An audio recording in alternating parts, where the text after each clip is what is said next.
Hi friends, నేను మీ వంశీని. మేము ఏ ఫుడ్ బ్లాగ్ పెట్టినా చక్కగా ఆదరిస్తున్నారు. ఏం చేసి మీ రుణం తెచ్చుకోవచ్చో నాకైతే తెలియలేదు, కానీ నేను నమ్మే నా వెంకన్న స్వామియే నాకు మీ ద్వారా ఆశీస్సులు అందిస్తున్నాడేమో అని నేను భావిస్తున్నాను. మీ అందరికీ థ్యాంక్స్ అండి. ఈ వర్డ్ సరిపోదని నాకు తెలుసు. అందుకే రుచికరంగా వంటలు ఎలా చేయాలో మీకు నేర్పించాలనే దృఢ సంకల్పం గట్టిగా కుదిరిందనుకుంటా.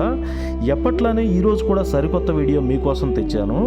నాన్ వెజ్ ప్రియులు ఏ హోటల్కి వెళ్ళినా ముందుగా చికెన్ పకోడీ ఆర్డర్ చేస్తుంటారు. ఆ చికెన్ పకోడీ చాలా అంటే చాలా రుచిగా చేయటంలో బిందు దిట్ట అనే చెప్తాను. అది ఎలా చేయాలో, అంత రుచి ఎలా వస్తుందో మీకు చెప్పాలని చికెన్ పకోడీ వీడియో చేసి మీకోసమే పెట్టానండి. దానికి సంబంధించిన వీడియో లింక్ ఈ వీడియో కింద కామెంట్ బాక్స్లో పెట్టాను. చూడండి, నేర్చుకోండి, ట్రై చేయండి. బాగా లేకుంటే ఈ వీడియో కింద కామెంట్లలో నిర్మోహమాటంగా బ్యాడ్ టేస్ట్ అని పెట్టండి. బాగుంటే ఎప్పట్లానే లైక్, సబ్స్క్రైబ్ చేస్తారని గట్టిగా ఆశిస్తున్నాను. థ్యాంక్స్ అండి, మీ వంశీ.